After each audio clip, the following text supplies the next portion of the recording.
tu ni khuin jong es mong bung kam sunga Tijat umtah kathilto Thilha Thusim ta khat anangai ki tawte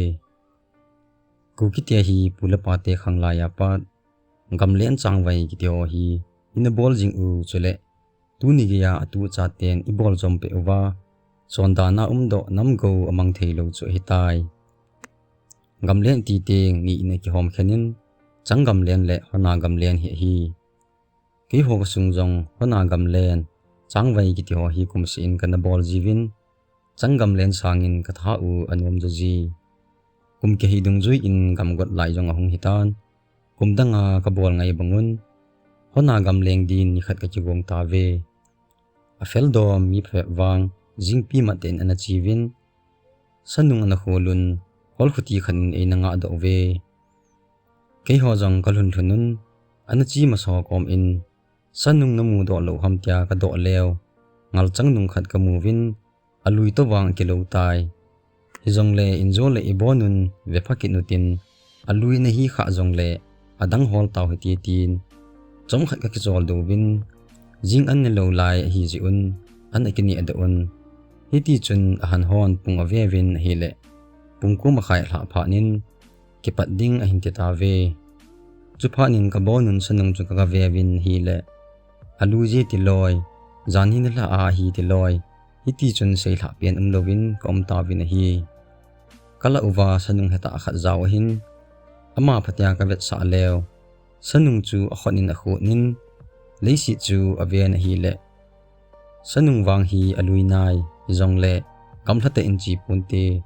hilai vela hi abu se a gi den ding hin zui phat phat taw te hin ti pha nin sanung zui ding kong kileng da un changpanga sa khel ding jong ka kileng un aching thei dom dom ho changpang ding ka solun adang mi gi nin sanung zui le a ho kop ding tin kom den ta ve changpang ho jong hlung ta win te ka ti pha nun ke hon jong ka hin zui ta win hi ke hol achun kaljang je mi thum in phate chan sanung chu ka hin zui pan ta win hi le sanung chu gamgola a chi ji teng kaman cha jiwin nan in ka hin hol do ki jiwin hiti chun ka hin zui zui ta win hi le kom hom sau ta hung ki khosu mun khat lai in sanung chu ka hin zui lut ta ve wokom sungjong athim ji in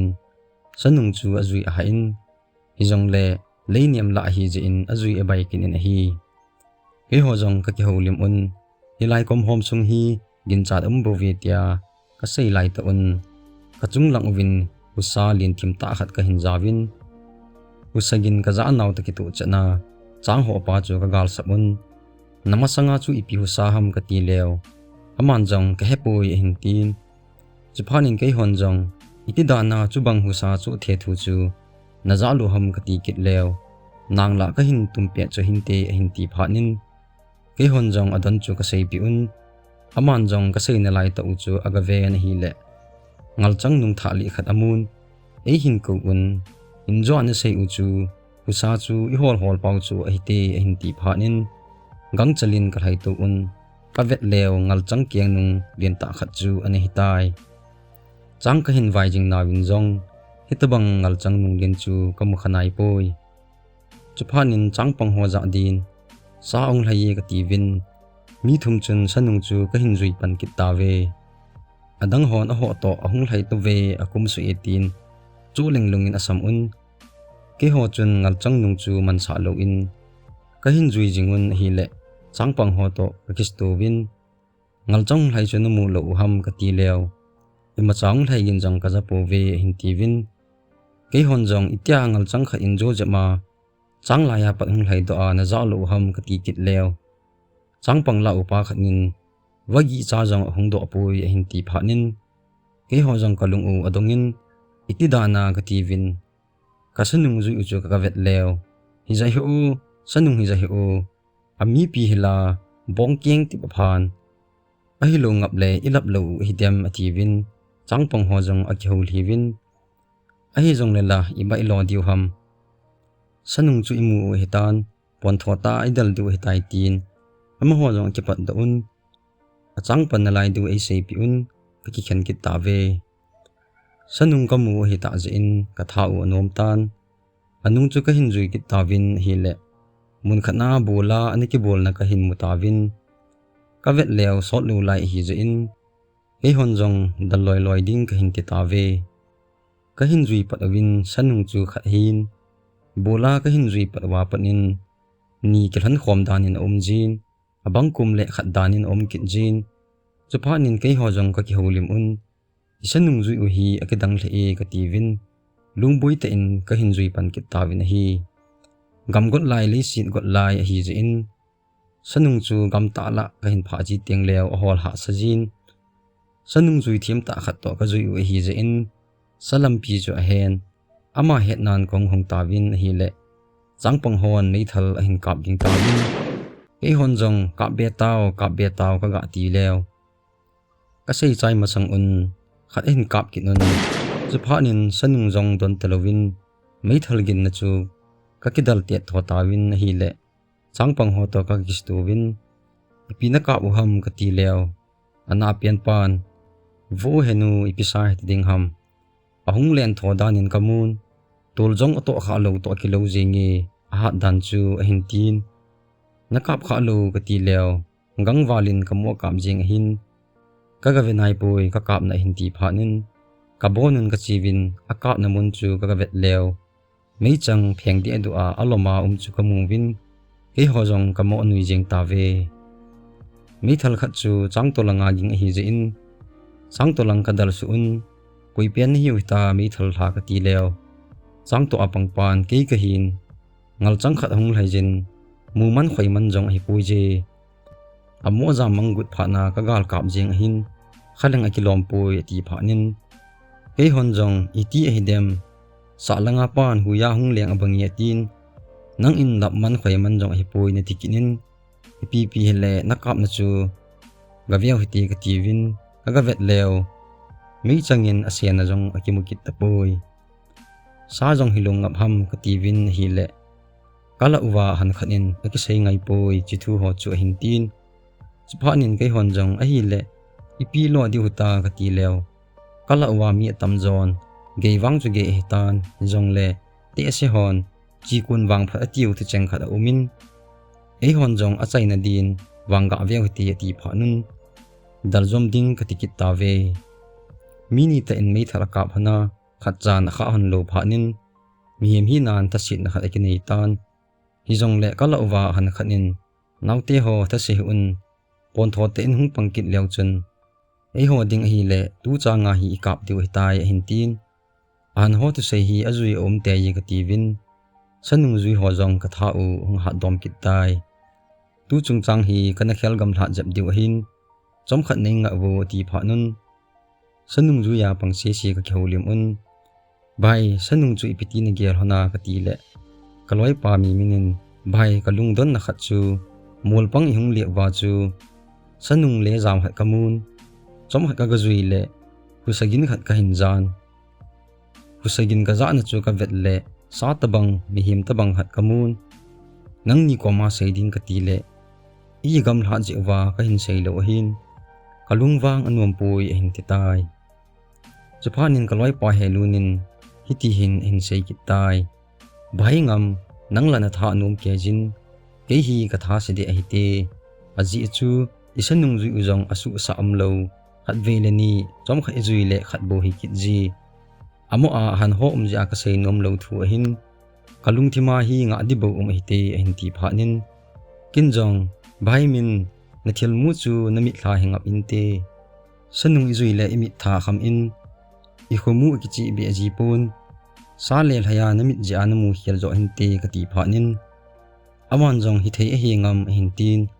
ke ho jong ipi pi hi le wang ve ki taw ti tin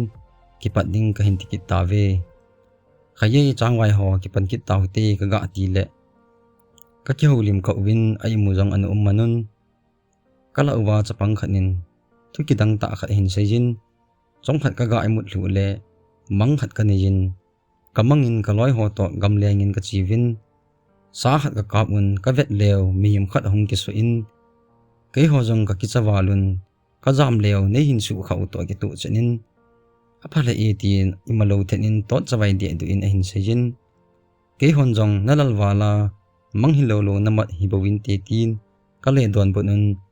panmun kong ki hom ki tawin hiti chun sanung holin kong ki saboi ki tawe nilha lang pung li jong hitan changwai na dia wang ge jap hitai pamlang awa awangin thingphung noi la thimji tan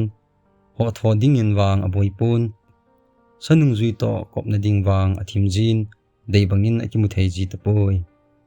hiti chun ge hle ta jong le achai na din ke ho jong kong ki pan ki tawin sa jong ni hi je in hlentum lovin ka to na wa ngal chang nung chu ka hin zui un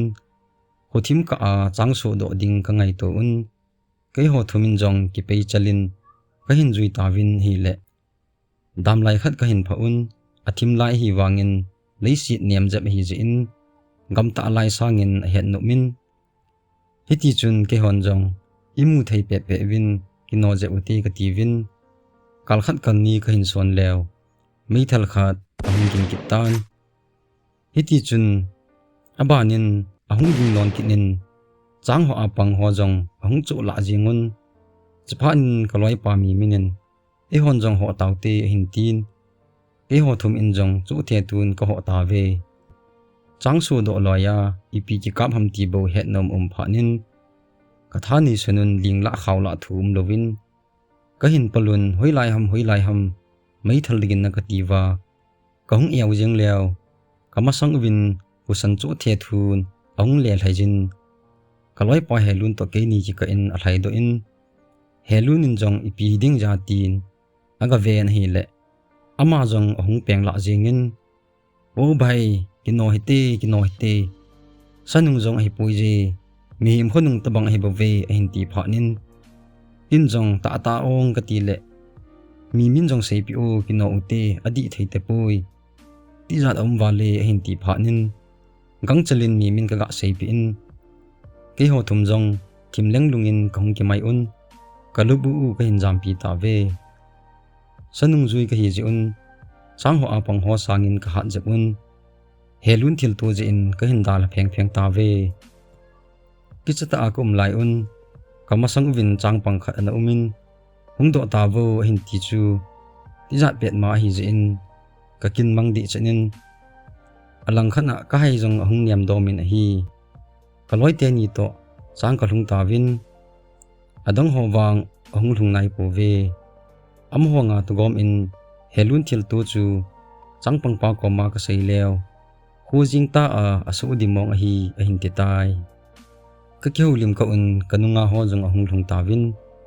hoilai ha mi thalgin ati win hi le kum khom pi pa win salang pe ahin kalto ute hin ti phanin ke ho jong ka kalto ta ve hoilai hai mu mai thalgin na ta ka do lew ka sa wa mi khanin chang na pen pa ka he hin ti phanin chang na alang chu ka dal thoi jing ta win hi le amun ka galang un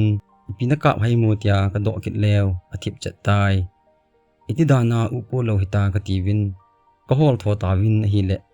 mun khanin ka mu win thingchunga kitang hla wa hello danin ka gelun ke honjong ka dal lu nun ka ko ta win hi le ahung king khangin ipitin him ne kisu kha lo nam tia ka do lew ithing sep sum in ji taw hite elai mun hi da hloi ute aju ti lo le iboi lo diu hi ahin ti phanin ke honjong ipina mu ham ka ti lew isanung zui hi sa hi poi husan khat ka hinjan in jong sa hin te ka tin kami thal chu san ka na langin ka doijin ka nga ta na hi le iti ka kom hin pha ham ka heman pon ka to na phung noi jin akingan tu te di in ka to na thingphung ahin honin humu chip chep ma hi phanin sa ta bangin kamun kin jong kap jing ta na hi le aki chom in aki chop na lang chu ka kap ki ta na hi le chom khat akingan tinin sadana ka gyal chu sa hitlovin ahung ke le thilha zo hitai hin ti phanin kabonun ki chatnan kadim ta ve sanung ka hin zui wa kathilto uchu ka hin gyal do win ahan ho ko ma ka sei lew na thilmu hi ki bang ahin ngal chang dana gyal uchu aching ahin anei pan e kim sa wahin dal loi ute atin ke ho jong kong ki pat do ta ve hojang hung thim thatan kathilto uma ki chat ningen hi phanin laljong ki bedanin om jingin gilkil dang cha jong a kho asidi jingin hi hiti chun in lam thun kal nga lal ngan chu ka hita ve hiti chun kala uwa ami sandi di ho chu keilam kainan again thei di in kapang vin hi kathilto uchu ka gyal lew chi kun wang pha italovin chi kun wang si jo su do tai tuni kho a thusim sei chu hi chan hin ki chai ki tai thusim ngai jo se na bon chu chungwa ki pa thu ka hin sei kin na hi